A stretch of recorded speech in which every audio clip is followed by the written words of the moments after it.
Today I'd like to talk about my the watercolor paintings, my progress. Now, a couple of days ago I started doing that, and I was showing you one by one from the beginning, but I show you what I did in the past, which I already showed you. This one here is a little bit too heavy on colors, but I think it's contrast of the dark and the light. I think it's good. I think water is also very good, I think. Okay, so next one was this. This one is kind of a muddy also, but I like to show you the contrast between the dark and the light background, the light, and then this blue over here is very, very blue, but I cannot make it a blue there. And today I did two paintings. This is like an Aspen area, the scene of the mountain in the background, and this is the cow. So this, like just now I did this. This is the Sissinghurst. I went, the other painting was a Sissinghurst, but this is a famous white garden, and it is all white flower when I went there, and this is also the white flowering, small white flowering roses there, but roses are not blooming at the time.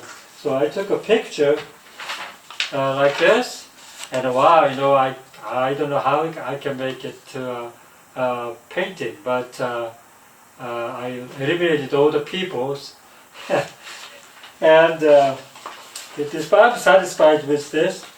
I think you can see kind of a hint of white garden there, right? Okay.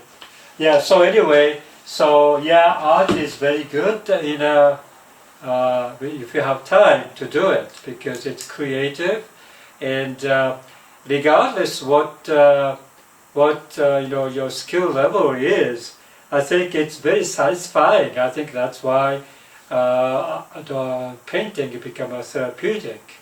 And I remember a lot of people take paintings as a hobby early on, like Tony Bennett, for example.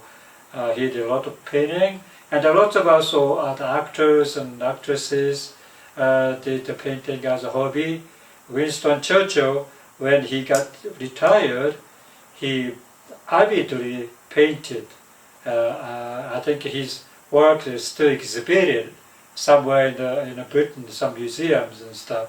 So I would tremendously recommend. I started to paint when I was a little kid, and you know, I always wanted to learn. But you know, today's like if you look at YouTube, there's a lot of artists showing their skill. And mostly very, very refined brush stroke and the wash. The color is beautiful and very, very technically superior pieces there. And I like to go there, but you know, it takes some time to do that. But anyway, so I would recommend that you guys, if you have time, go to Hobby Lobby and get some watercolor painting. It's very easy, no oils, anything, and a very brush and the paper, and you start to paint. And from the picture, of course, because it's cold outside right now, and but you know, plein air is also very good if you live in Australia or New Zealand. That's summer now, right? Yeah. So plein air is very good, but kind of difficult to carry around all the easels and the paints and buckets and all this stuff. So you know, indoor, if you have a little space that you can paint, that's what you want to do. And mostly I would recommend, really like to do that. I like to get together with you know, the classes or something like a group of people who are painting together. That's kind of an incentive to paint yourself and try to you know, excel yourself in that situation. but unfortunately it's a COVID situation, and it is very difficult to go to the classes or get together with other people. So mostly I'm alone, and but it's very very satisfying hobby, I would say. Okay.